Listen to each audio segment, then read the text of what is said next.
SLE Tesla තුලින් star delta motor starting system එකක් හරියටම ඩිසයින් කරගන්නේ කොහොමද කියලා අද ඔයාලට බලා ගන්න පුළුවන් වෙයි.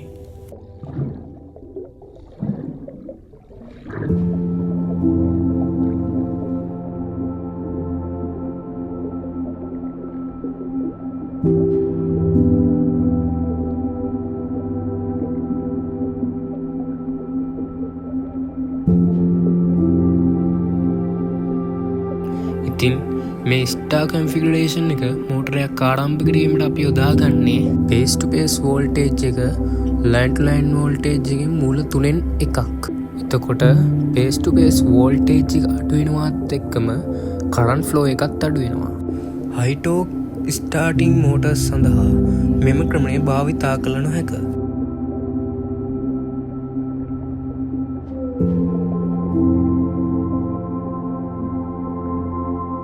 MCCB එක තුලින් එන පවර් ෆ්ලෝ එක කන්ටැක්ටර් එක හරහා බෙදී යන ආකාරයයි ඔබ දැන් මේ දකින්නේ.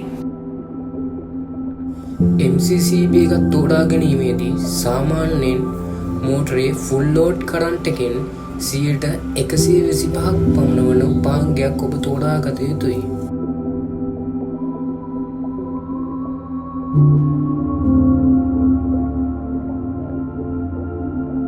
එමෙන්ම ස්ටාර් කන්ටැක්ටරය ෆුල් ලෝඩ් කරන්ට් එකෙන් 133ක් පමණ විය යුතු අතර ඩෙල්ටා කන්ටැක්ටරය ෆුල් ලෝඩ් කරන්ට් එකෙන් 158ක් පමණ විය යුතු වේ. ඉතින් ස්ටාර් ඩෙල්ටා පවර් වයරින් එක කරගන්නේ මේ විදිහටයි.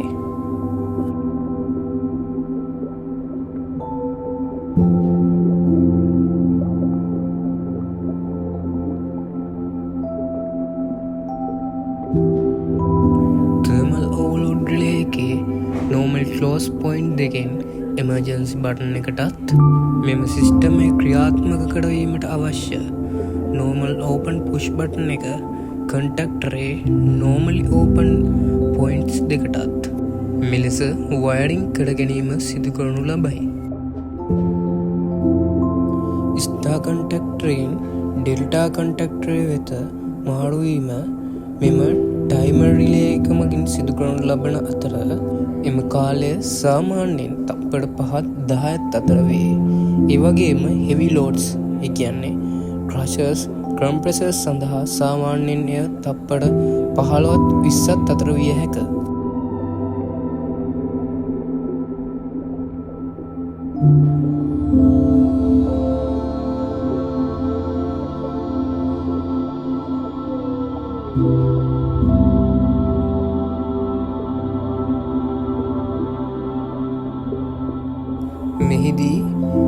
මෙහි දැක්වෙන ආකාරයට ස්ටාර් කන්ටැක්ටරය සහ ඩෙල්ටා කන්ටැක්ටරය අතර ඉන්ටර්ලොක් සමතාවයක් යොදාගත යුතු වේ.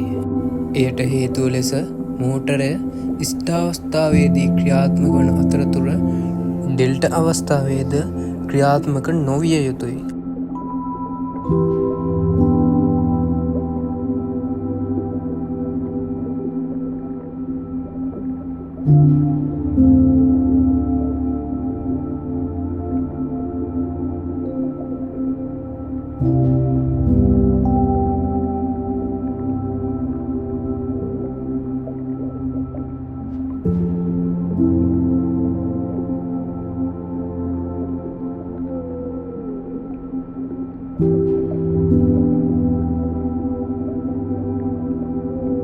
ඉතින් ඔයාලට මේ පිළිබඳව වැඩිදුර දැන ගැනීමට අවශ්‍ය නම් පහතින් කමෙන්ට් එකක් දාන්න.